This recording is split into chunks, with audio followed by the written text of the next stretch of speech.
The possibility of nuclear weapons being used, I would argue, is not great, but it's much more real than I thought was possible. I didn't think we would be where we are today.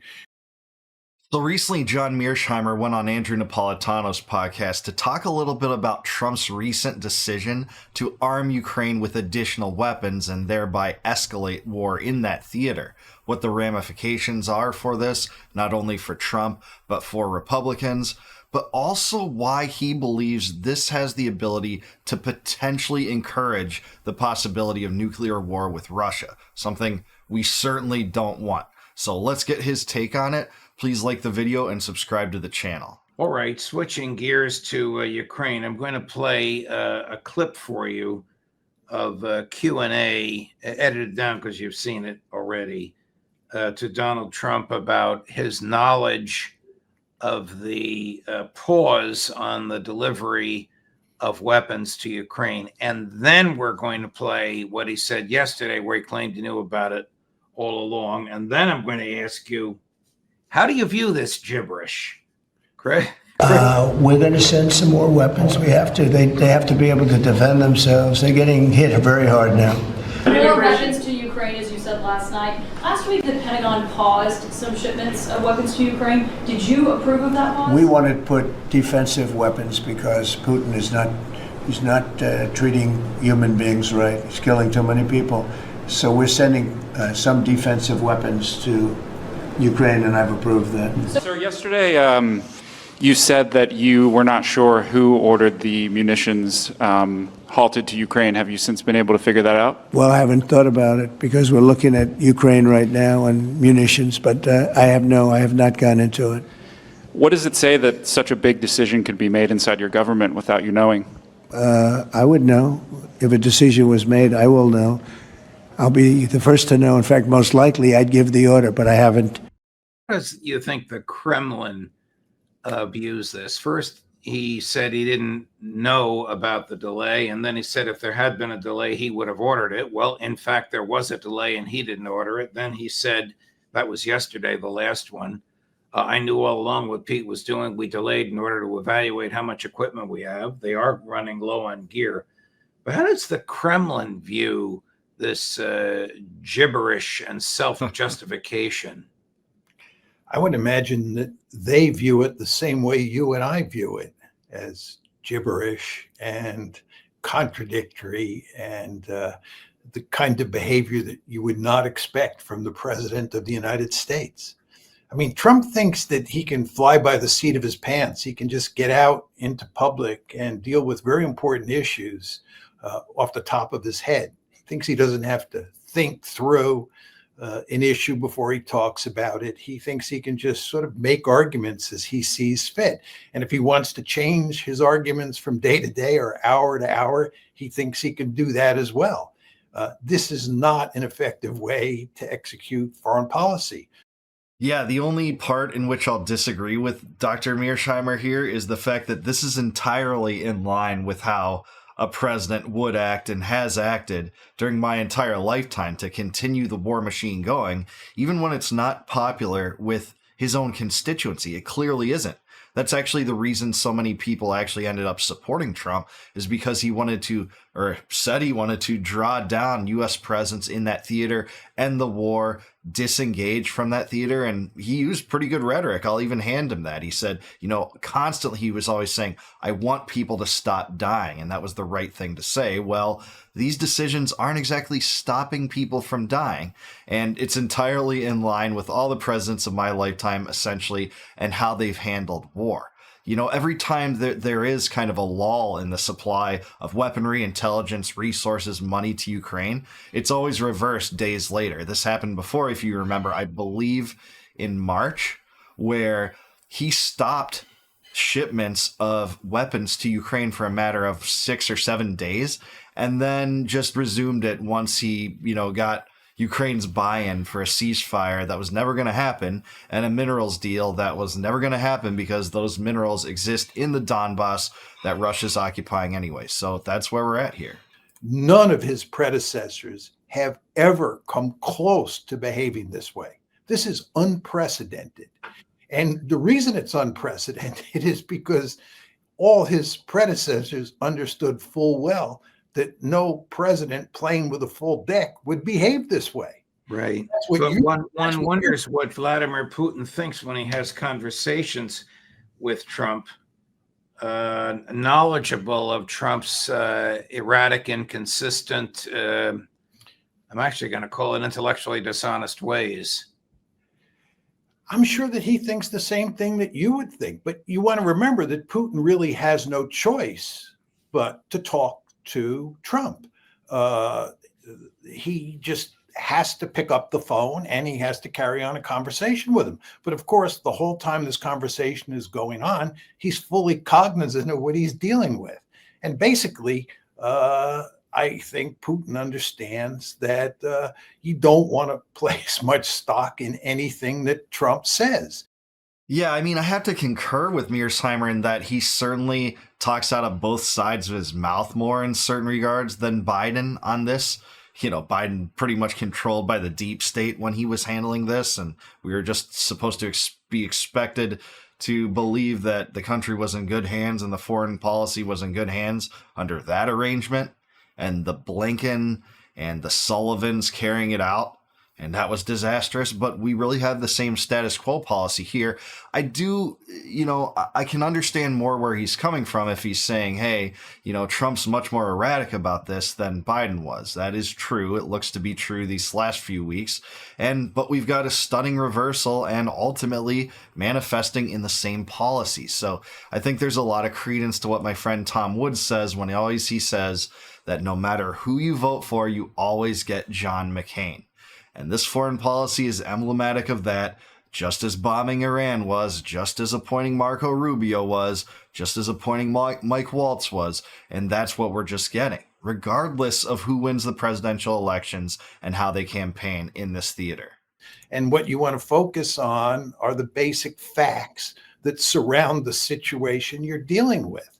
And I would imagine that when Putin looks at what Trump said yesterday, he didn't pay much attention to all the bloviating. And what he really wanted to know is what kind of weapons is Trump likely to be able to send to the Europeans, to send to the Ukrainians? How likely is it that they'll put these secondary sanctions on in 50 days and so forth and so on? I think that Putin, as you would expect, is just looking at the basic facts and logic that underpin the situation. And he's really not paying much attention to what Trump has to say, because paying attention to what Trump has to say just doesn't get you very far. Yeah, totally agree with this. The actions speak so many more volumes than the words and the propaganda used to sell it. That's how Putin looks at it. That's how the US presidents would look at it. That's how the CIA looks at it when they're not busy conducting psychological operations and war propaganda to sell us on. That's exactly what they do too. So yeah, I think that part of it is right. Scott Ritter has referred to Ukraine, speaking of its military and maybe its government, but certainly of its military, as a hospice patient waiting to die. Is that a fair analogy? Yes, I think that's a fair analogy. Does this crazy new system that he announced yesterday, whereby the CIA, not the Defense Department, is going to sell military equipment to NATO, not to the individual countries, and they're going to lease, somehow get it to Kyiv. This is a bizarre and circuitous route, but is it likely to have an effect on the ultimate outcome of the special military operation, Professor Mearsheimer? Well, first of all, as you say, this is kind of a Rube Goldberg device for getting weaponry to the Ukrainians. I don't understand what the purpose of this is, other than maybe to get the Europeans to pay for the equipment. But in terms of what is going to be the effect on the battlefield, that question that you asked, that is the key issue. And you want to ask yourself two questions. What exactly are they sending to Ukraine? What are the weapons that are going to change the situation on the battlefield? Either allow the Ukrainians to stymie the Russian offensives or actually turn the tide. And we have to know what those weapons are. And then we have to be told a plausible story about how those weapons will affect events on the battlefield. And we have no idea what the weapons are. They talk about Patriot missiles. There are not many Patriot missiles, but even if they give them a sufficient number of Patriot missiles, that's not going to affect what's happening on the battlefield, because Patriots are basically in the rear area. They're not up front affecting the fights on the ground. But we don't even have enough Patriots, not only in the United States, but in Europe as well, to give to the Ukrainians to make a difference in the air war. And in terms of weaponry that might affect events on the battlefield, there's just nothing there. Yeah, totally agree here. This is exactly what we've seen from the last 3 years of this war, that no matter how many money we shove down that pit that we call Ukraine, about $200 billion, or the amount of weapon we provide to them, they still haven't been able to dislodge the Russians from the Donbass. The Russians control something like 85 or 90% of the Donbass, virtually all the territory within Kherson, Zaporizhia, Donetsk, and Luhansk. That's the status quo that we've seen since the summer of 2024, when the Ukrainians did make a push and then was rolled back in the months to come. That's just where we are now, and nothing that the U.S. has done since has turned the tides or dislodged them at all from the battlefield. That PR stunt that Zelensky pulled, they said it was 18 months in planning, and the U.S. denied having any information on it. I don't think that's possible, by the way, for an 18-month operation, and the U.S. is providing the intelligence to the Ukrainians. That didn't dislodge the Russians from the Donbass either. That didn't change the factors on the ground that we are witnessing unfold. I think it all comes back to what Julian Assange said about the war in Afghanistan, but it also applies here as well, as he says they don't want a successful war. They want an endless war. But why is that? Well, why that is actually a simple reason. It's because the military-industrial complex makes a steady flow of cash from this.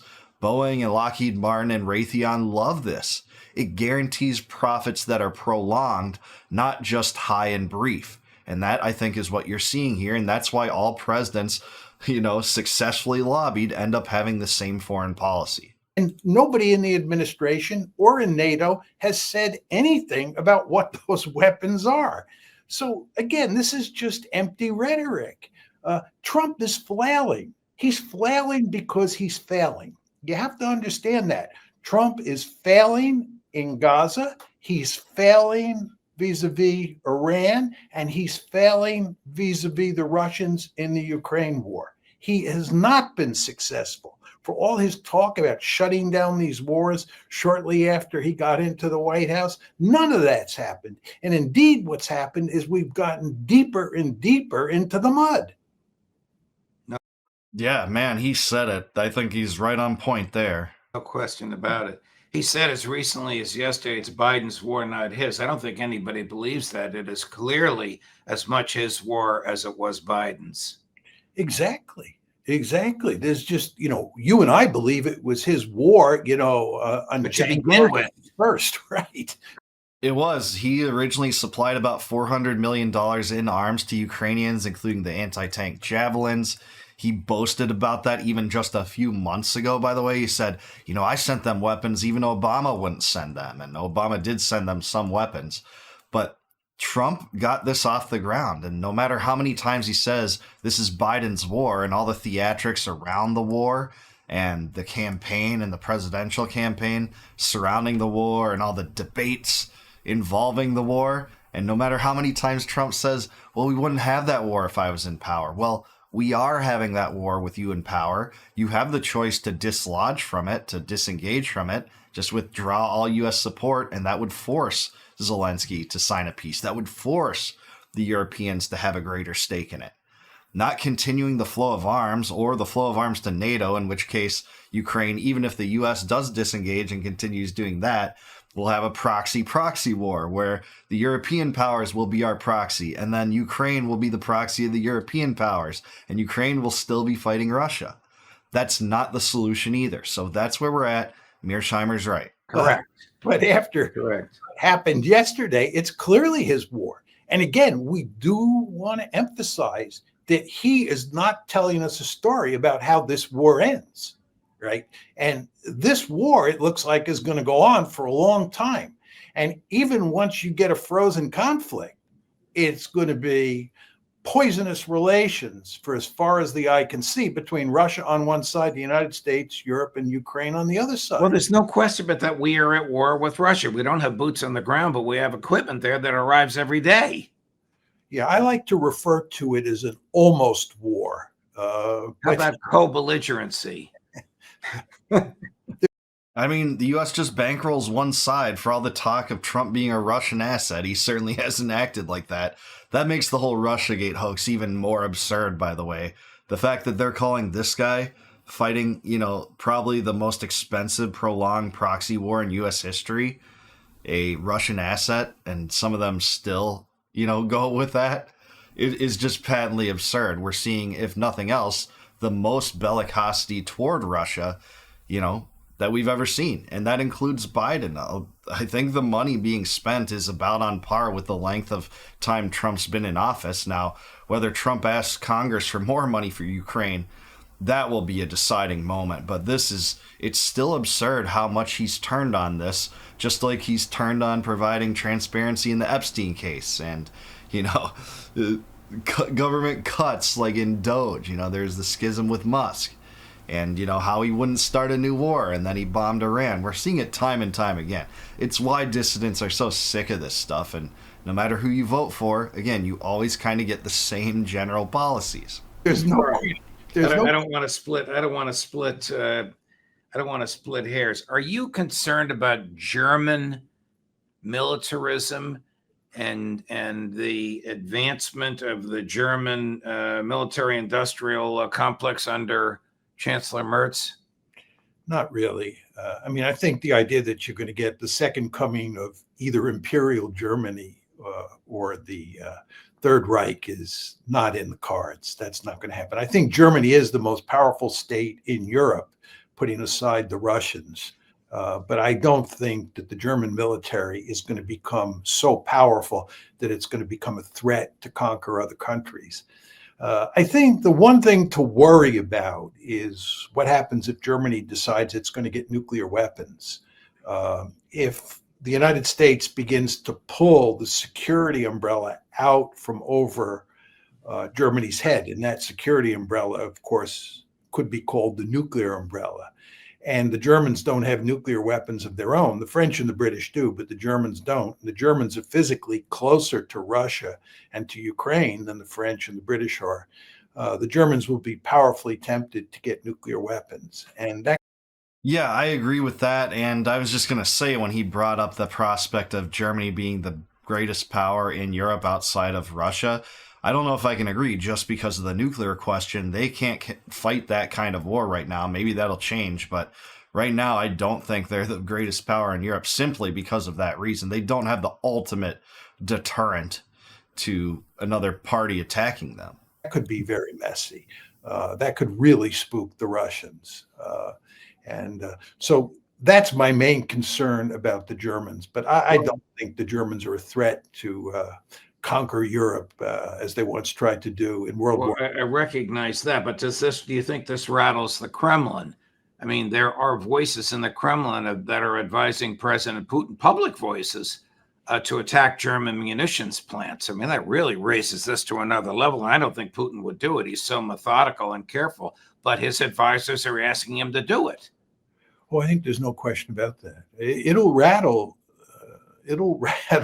the Kremlin. There's no question about that. And by the way, there are people in Russia, strategists who I know, who are reasonable people, who are saying that it's really time for the Russians to think about using nuclear weapons, if not now, somewhere down the road. I think the Russian attitude towards nuclear use, and I think this view is mirrored to some extent in the West as well, is very different than it was for most of the Cold War. By the late part of the Cold War, second half of the Cold War, I think almost everybody who studied security issues understood that it was impossible to imagine a situation where using nuclear weapons made any sense at all. And furthermore, it was very important to go to enormous lengths not to put the Russians, or in those days the Soviets, or the Americans in a situation where they might countenance using nuclear weapons. This Yeah, I mean, there's no winners in a nuclear winter, that's for sure. And Annie Jacobson's written a fantastic book about that shows the scenarios that could play out if a nuclear war was started, and the key alliances that would form, not really form, but actually come into be. And this would cause global catastrophe in likelihood in many of the scenarios that she captured. And again, there's no winners in this. No one wants that. Nukes essentially mostly serve as a deterrent force that prevents, potential enemies from wanting to attack that country. And that's what you're seeing now, even with the parties they think that are craziest that have nukes, like North Korea. They're not exactly nuking other countries belligerently. They're using that as a deterrent. And it's an effective one, by the way. You don't see the U.S. empire meddling in North Korea, whereas you do see the U.S. empire meddling in Iran, and that just happened within the last month. So that's exactly what purpose nukes serve. They're the ultimate deterrent, and the theory of mutually assured destruction is a powerful force that dissuades some parties from going to war with each other. Now, it's not every party, just because not every party has nukes, and but that's the world in which we live now, is that two nuclear powers aren't apt to get into a hot war, and thankfully that's true. But the U.S. sure is pushing Russia into brinksmanship in a way that we haven't seen since the Cold War. was certainly true after the Cuban Missile Crisis. We did not want to repeat that. But if you look at the situation that we're in today in Ukraine, just going back to our conversation a few minutes ago about whether the United States and Russia are at war in Ukraine, you see we're in a whole different world here. And we're in a much more dangerous world in terms of relations between Moscow and Washington. And again, the possibility of nuclear weapons being used, I would argue, is not great, but it's much more real than I thought was possible. I didn't think we would be where we are today with regard to this whole question of whether one of those countries will use nuclear weapons, but that's where we are. Yeah, I hate to say I agree there. It's really, in a somber attitude that I agree, but even the analysts that study this tend to agree with what Mearsheimer just said there.